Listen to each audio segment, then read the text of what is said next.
Hello, everybody. Welcome to the Fantasy Books and Games Tuesday night comic book preview stream. As you can see, I'm doing this one solo today, so I got a handful of books we're going to talk about. There's some new number ones that come out tomorrow. There's a good chunk of stuff that's in my regular pull that I might show off. Hey, how's it going?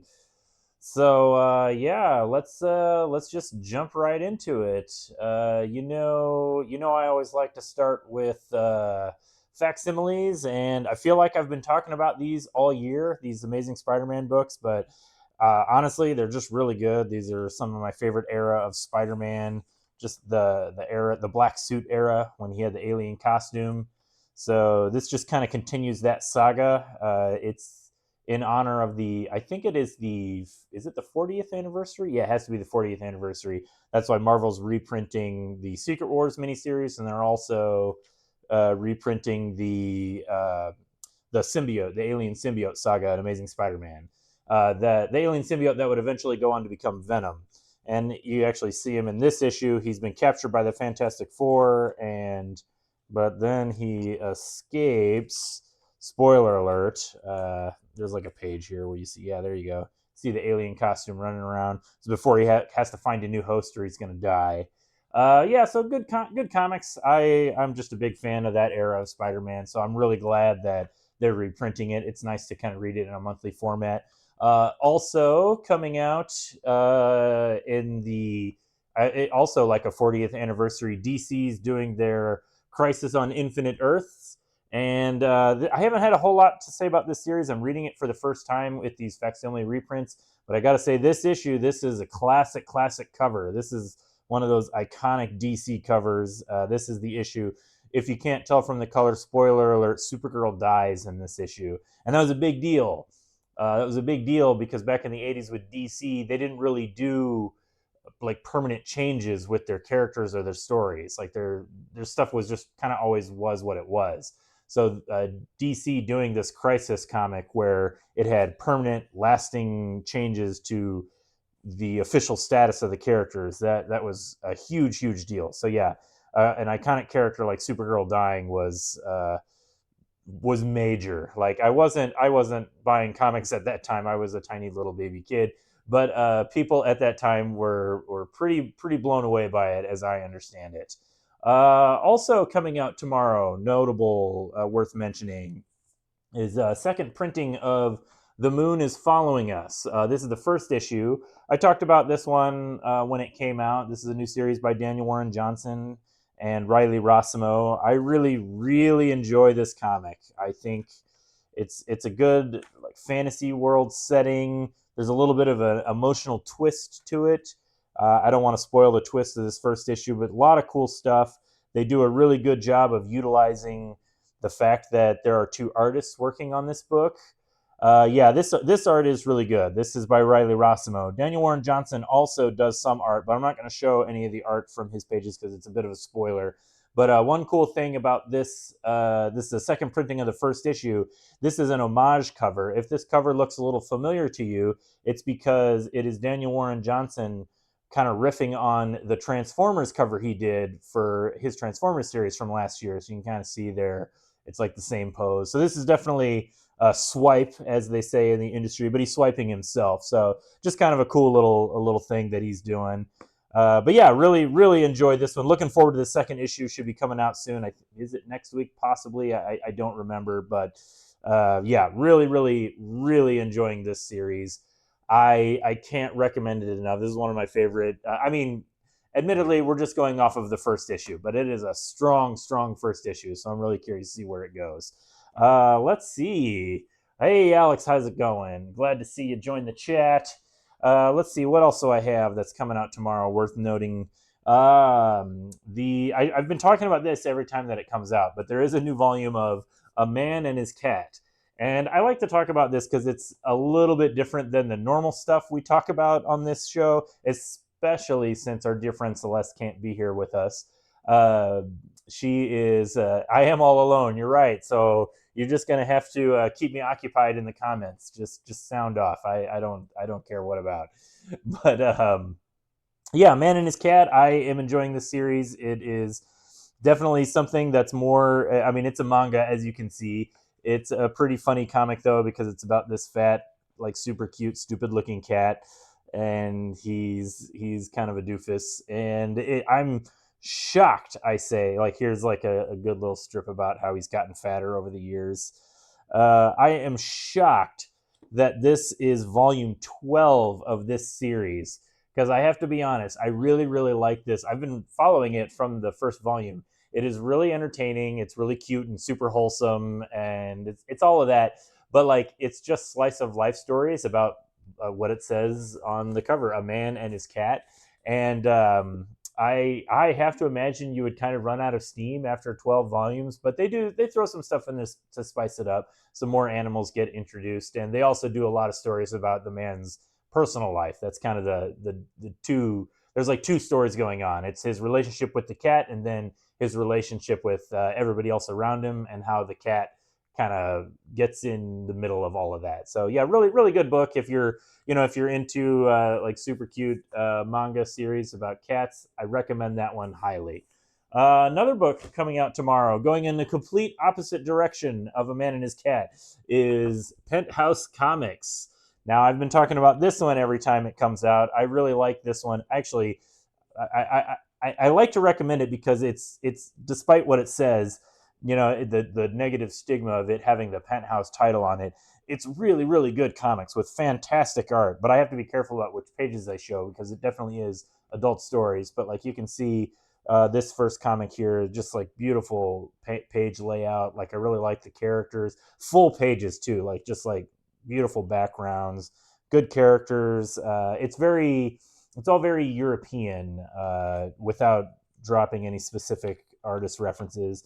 There's several different stories in it, so different artists. You kind of get a wide variety of stories. I really like this one here too as well.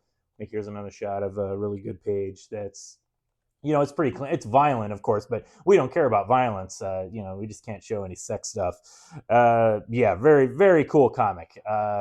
Just like a variety, like a mix of kind of like sexy crime noir types of stories.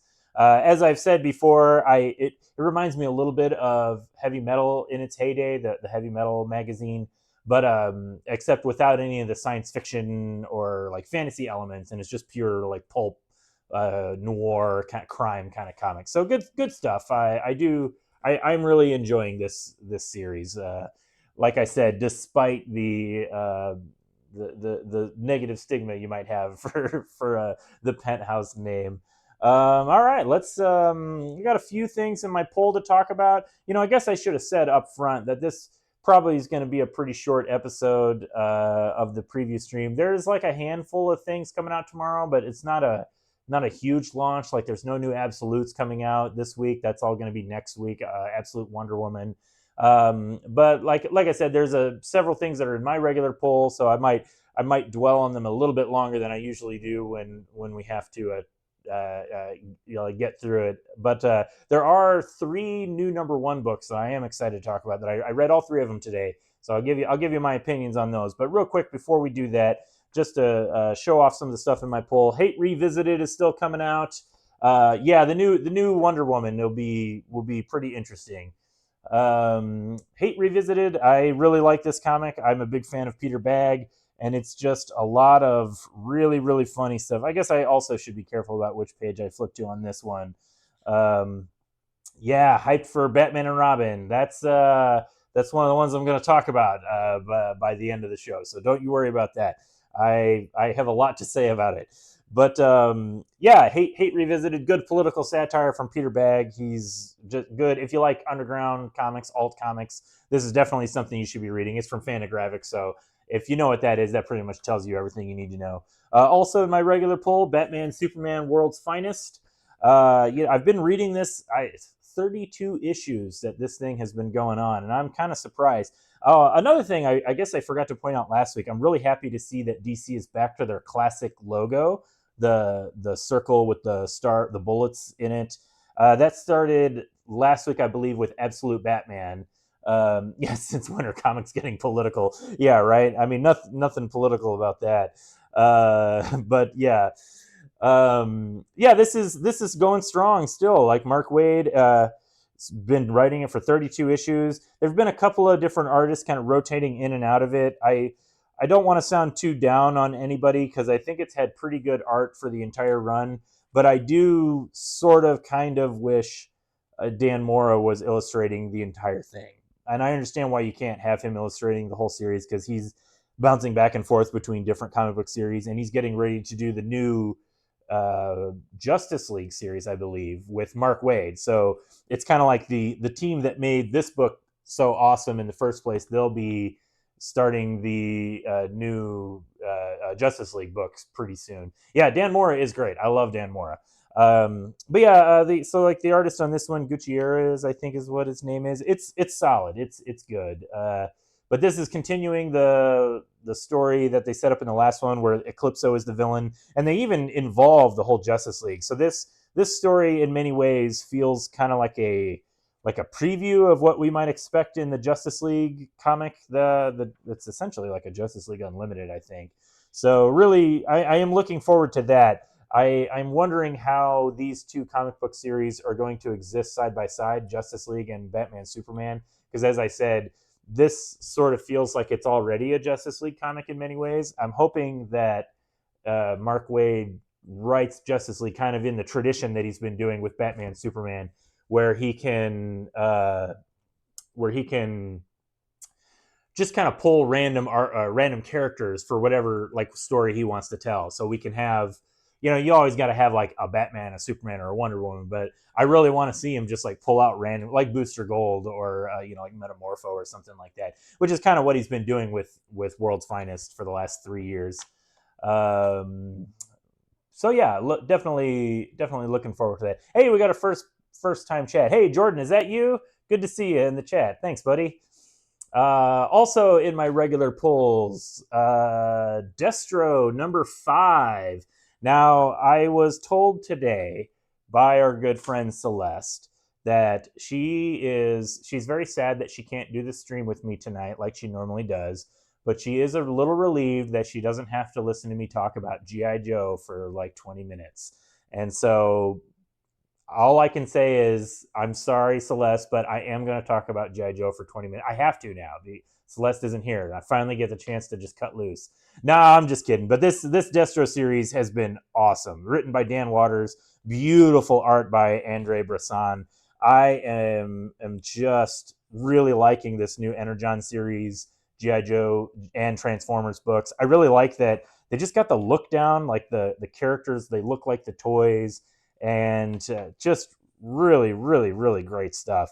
This issue this is the climax of the Destro series, which kind of sets up the status quo going forward with where the new G.I. Joe series is going to be. I think they're done with the mini-series format, like they did Duke and Cobra Commander and Scarlet and Destro, and now they're just going to do a G.I. Joe series, and that one going to be written by Joshua Williamson and art by Tom Riley, who are two of my like favorite guys working in comics right now. So really, really looking forward to that, and I hope they can just keep that going for a long time.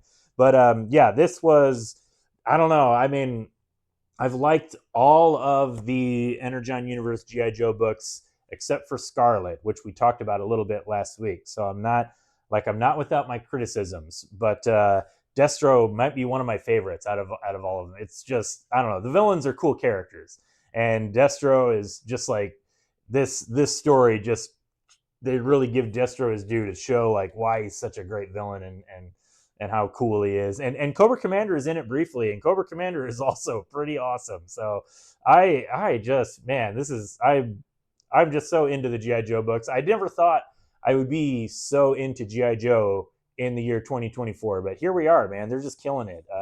Skybound, Kirkman's Skybound Image books, they're just really fantastic. Also in my regular poll, oh boy, I might have a little bit to say about this one, is Local Man. Now, you guys know I talk about this one whenever it comes out, for the most part. This is issue 25. Now, you might be saying to yourself, Local Man, issue 25, I thought this book's only been out for like 13 months. And you would be correct. This book, this is not actually the 25th issue of Local Man. This issue is doing the gimmick that several Image books in the 90s did, where they did like a flash forward where they skipped forward a year to issue 25. That was like the whole thing. They did it like they were like on issue 13, and then the next month they all shipped issue 25 to just it was kind of a gimmick to just be like, here's where the characters will be in a year, and we're just going to skip to it and kind of tease like how things might change, and then you're going to wonder how we're going to get there. And ironically, several of the Image series that did that in the first place, they never actually made it to 25. They never made it to that point. And I am afraid that Local Man might share a similar fate. So this story, if you haven't been following the story of Local Man, I do really recommend it. It's a flip book. The other side, we got a little homage to 90s swimsuit special comics. But the biggest selling point of it is that the main character is Crossjack, who was a superhero in not specifically the 1990s, but in the past, because it's a sliding timeline type of a thing. But it takes place in the past, which is a 90s type superhero, specifically Image Comics of the 90s. And he gets into some legal trouble and is forbidden from using his superhero persona because he's getting sued by the team. And so he has to go back home to his small town where he gets into a lot of shenanigans, and he's legally prohibited from using his superpowers, but he does anyway. And people start calling him Local Man because like newspapers are reporting on him. It's like Local Man stops crime. And so that just becomes his kind of new superhero identity. And everything kind of there was two major story arcs and then a couple of fill-in issues and specials. Everything about this series has been like a big love letter to 90s Image superhero comics, but in like a really mature way. Like it doesn't feel like they're doing a 90s Image comic. If anything, the way I would describe it is it's like a combination of 90s Image and like 2000s Vertigo. So there's like a hard juxtaposition whenever they do flashbacks to the 90s type of superhero action to the present day, which is more like the more sophisticated, grounded type of superhero stories that you would get. And I think it works really well. And so, like I said, this issue skips forward a year to a fictional issue 25 as if it had been publishing for like an extra year in the space between the previous issue and this one. And there's it's I don't know if the gimmick is really necessary for it. Like honestly, I forgot that they were doing the gimmick of renumbering it. I just assumed, hey, it's the next issue. We're just skipping forward a year in the story. But it's kind of a fun thing, assuming that it were to continue next month with issue 13, but it's not going to. Um, and so I don't want to like spoil anything, but this issue essentially functions as an end of the series. They're not. It's not officially ending, but they're definitely going on an extended hiatus with no plan for return until maybe they can at some point in the future. There's a really lovely write up in the back from Tony Fleecs, the artist and co-creator, where he just kind of lays it out pretty straightforward. Like they really like doing this book. It's been a lot of fun and it's gotten a lot of great reaction. But at the end of the day, sales are okay, but not great. And they have a lot of different projects on their plate. Tony Fleecs, of course, is doing the Feral comic book series, which I can't read because it just triggers me so hard with the animal violence. It's a horror comic about cats, and it's fantastic. It's really really good. I just can't read it.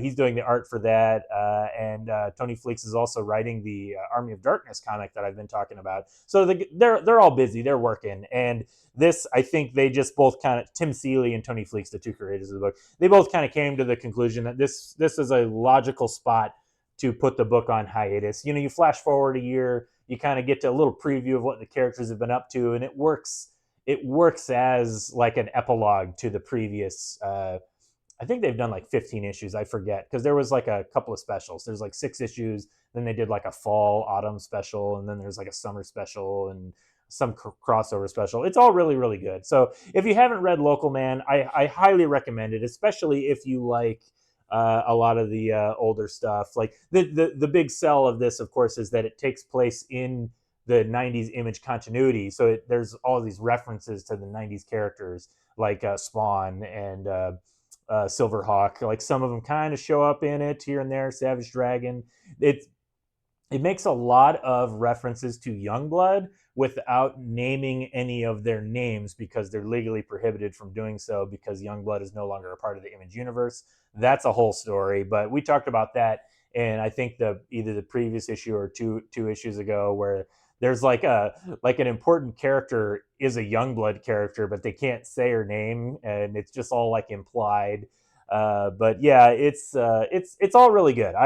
This has been one of my favorite books to follow. I think I can't help myself from being like normally critical of things. So I think the story is kind of all over the place. It's not the cleanest story, but it's got style, and that goes a long way, especially for a comic book. Like I really appreciate what they're going for, and that's certainly like that 90s comics, like that's my thing for sure. So if you were into that, I'm sure you've already, if you were into 90s comics, I'm sure you've already heard about Local Man. But if you haven't, definitely check it out. Okay, I told you I was going to talk a lot about Local Man, and here I did. So I got 3 more comics to talk about. So we were just blasting through time here. So like I said, it's going to be kind of a short episode, but 3 new number ones that are coming out tomorrow. First one I think we'll talk about is The Godfather of Hell. This is from is this Vault Comics? Yeah, this is from Vault Comics, written by, is it Cavan Scott, I think is how it's pronounced, and artist is Pius Bach. I'm not familiar with either of these 2 creators, but as I understand it, the writer, he is a fiction writer, like a novelist. He's probably, I think he's been on the New York Times bestseller. So this is, I don't know if he has had any history of writing comics, or if this is his attempt to write a comic book. But the basic selling point of this is a mafia enforcer gets killed, and he goes to hell, and he finds out that hell has needs of his services as an enforcer. It's a little silly, but it's played really really straight. I guess I got to be careful about which page I turn this to. It's definitely an adult comic book. There's some adult scenes. It's definitely really leaning into the gritty crime noir, gangsters. But there's this religious element. Um, this is one of those frustrating comics where I've talked about this before with a few other new series, and it's something that I especially notice in these types of comics. Comics put out by Vault. I see them in Dark Horse too, and especially, I don't want to be too presumptuous, but definitely from writers who are trained not in the language of comics, but writers that come from like either a screenwriting world or a novelist world. And I don't actually know anything about the writer of this, Cavan Scott, but I'm just being presumptuous. But it's like pretty well paced, but it ends with the like a plot twist, I guess you could say, like a twist, which is the premise or the function of advertising the book. So the fact that he's in hell and the fact that he's an enforcer, that like the story ends with that. Like that's supposed to be your big moment that hooks you. But that's how you advertise the book. So you're kind of trapped in this thing where I'm reading this story and I'm like, okay, this is all well set up, but I know where it's going. Like I need a little bit more to the substance. So as a first issue, I thought it was okay, but not great, because like I said, it suffers from that problem of not being a great comic book issue. I think it'll be a fine first chapter of a graphic novel, but it just, I'm pretty critical of like form and function of single issues of comics. And so this one, it just kept bothering me a little bit, where I'm like, okay, we're getting to that final page twist, and I like the hook. So I guess like I said, the final page twist is that I really have to. There's actually a lot of like stuff I probably shouldn't show on the stream. It's kind of violent. Uh, but like that's not just it. There's like some nudity in the book as well. Like here's like a shot of him. He's like in hell and he's being tortured by a demon, and his body. They're a little creative with how they show people being tortured in hell. Like this guy's just permanently on fire, and he's like a torso just hanging from chains. And our main guy, his like body is like broken like into glass. So it's a little. They get a little creative and a little surreal with it, but overall, I just was like, I kind of kept waiting for them to like get to the point, like make something happen. I know where you're going with this, and then I will just go ahead and just say, like, essentially what this turns into is there's like a little demon that helps him, and I don't, you know what? I don't want to spoil the final page, like the final page reveal, but I will say that if you're familiar with the old TV show, actually I can't even say that it's old because there was a remake recently. But I'll just go ahead and give you like a little glimpse of to what the type of story is. If you're familiar with the show Quantum Leap, it's got a little bit of that angle to it. Not totally, but there's like a little bit of that going on where I'm like, okay, I like this premise, but like you need to lead with that and just like get into your story. It like took way too long to get there. But otherwise, I'll probably check out the second issue just to kind of see. I mean, I have that luxury working in a comic book store. I can flip through things before I buy them. Also coming out tomorrow, another new number one. Actually, kind of a similar theme to the last issue we just talked about. This comic is called Vicarious. This is written by Ryan Parrott, sorry, and art is by Eleonora Carlini. And this is a pretty interesting high concept. It's a bit of a cyberpunk kind of a future where people have these things called what do they call them? Uh, oh man, I lost track of what I was talking about.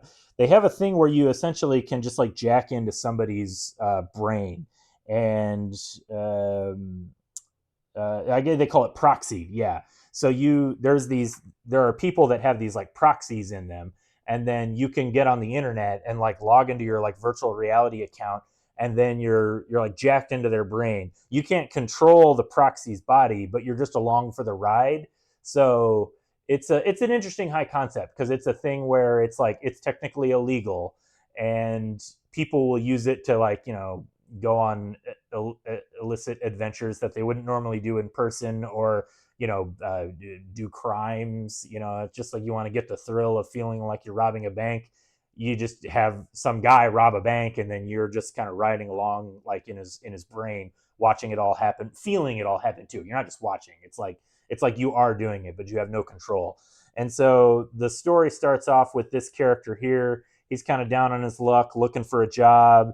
The story kind of follows a pretty typical setup, very similar to the previous issue, where I said it's just kind of following, hitting the beats that it needs to hit. But the high concept is pretty solid. He needs money because he like can't afford his rent, and he runs into this guy who's a proxy, and the guy's like, "Oh, you can make a lot of money by being a proxy," and so he kind of decides to do it. He tries it out. It's a nice little character study. He does something really extreme to kind of get this person's attention that's trying to be a proxy with him, and they kind of form like this weird like bonding friendship over it. And I was like, this is all like pretty solid. It's an interesting enough setup, cool high concept.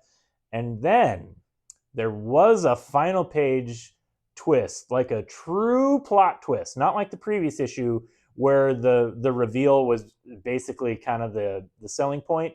This was a true twist that I did not see coming, and it definitely recontextualized the entire issue that I had just read. So I really enjoyed this. This Vicarious was really, really good, and looking forward to the second issue. Like really cool. I like sci-fi and cyberpunk stuff, and it's really good looking art too. Like I said, just cool looking book. It's got style. Just yeah, really, really rad. I liked this a lot. So I highly recommend Vicarious if you're looking for something new to check out. If you like sci-fi, if you like cyberpunky kind of stuff, definitely check out Vicarious. All right, I got one more book to talk about. Alex, you know what it is. It is Batman and Robin Year One. Boy, I am so excited. I am looking forward to this comic, man. You know, I've talked about Mark Waid a lot lately, but he has just been on fire. And he is doing this Batman Year One comic. He is writing it, but more importantly, and yes, more importantly, oh my goodness, what the heck? I'm being attacked in the background there. Uh, More importantly than Mark Waid writing Batman and Robin Year One, the art is by Chris Samnee. And Chris Samnee is just the man. Like, he is one of my favorite artists working in comics these days. And one of my biggest complaints is that he's not drawing enough comics. Last year, he was doing the variant covers for the Shazam series, and I was buying that, and I really enjoyed that series. Also written by Mark Waid, and I kept thinking the whole time, though, like, I really wish Chris Samnee was drawing this. Like, it's Dan Mora drew it, and so it looked good. But like the whole time, I was just like, I really wish Chris Samnee was drawing this. Well, I at least sort of got my wish because Mark Waid and Chris Samnee have reunited. They're working on a new book together, and it's a 12-issue series, Batman and Robin Year One, and it is pretty fantastic.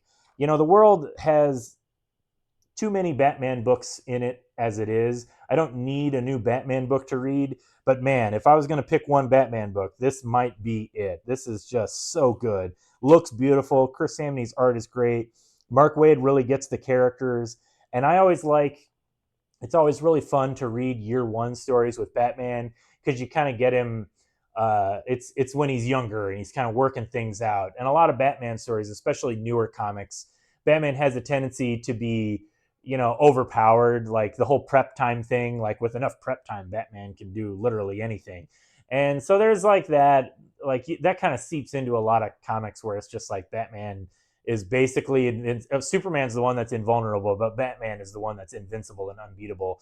And so I really like you get these older comics, these not older comics, but stories set in an older time, and you get to play around with that dynamic. Like you can have Batman be a little bit more beatable, and it makes sense because it's early in his career.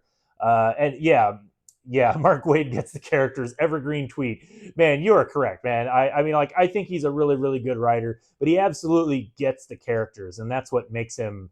I think that's what makes him a really strong writer, but more importantly, a good comic book writer for these types of characters. Like he's not coming in with some like wild radical deconstruction reinvention of the characters to make them work for modern times. He is just giving you the characters the way they were meant to be and the way it just makes sense for them to be. And so I really like this. There's a good sequence here too. Like I don't want to just like read panels from the comic, but I really like this. This is the Batman is taking Robin out on his first adventure, and Robin's all like super excited, and he's like, I can't wait to punch people. I hope it's the Joker. And Batman's just like stone cold silence. And Robin apologizes and he's like, yeah, I know, this is all serious and stuff. And Batman has like a line where he's like, usually when I do these car rides, when I'm driving somewhere, I'm preparing. I'm quiet. I'm contemplative. I'm not angry. Just you need to understand this is who I am.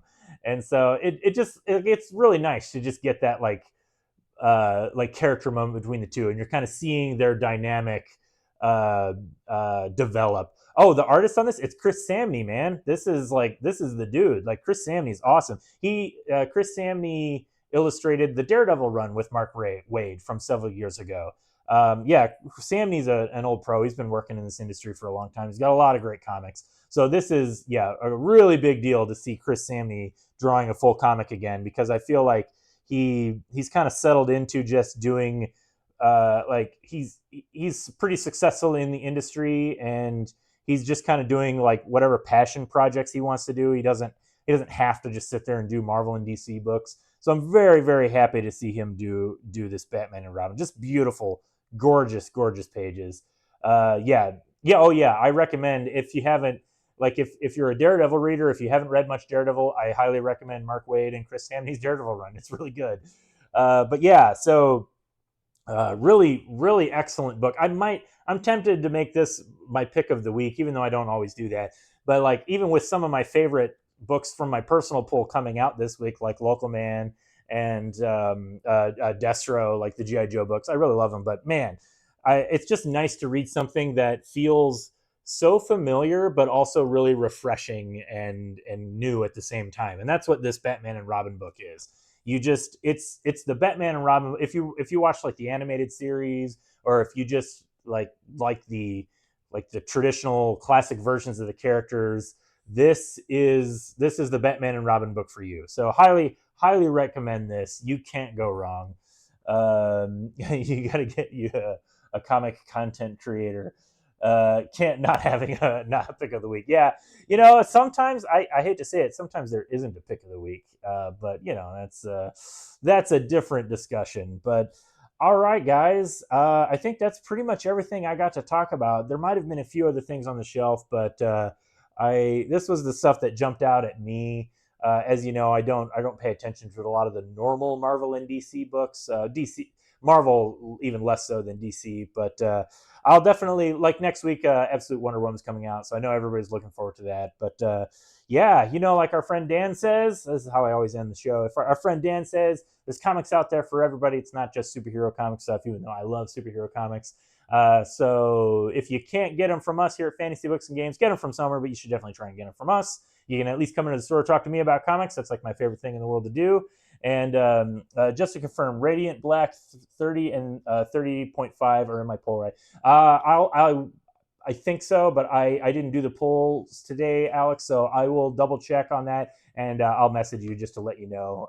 But if Celeste were here, she would be able to tell you, but because she did our polls, but she's not here. So all right, everybody, we're cutting it short today. Thanks everybody for tuning in. I'm glad to read comics and talk comics with you. I'll see you all next week. Bye.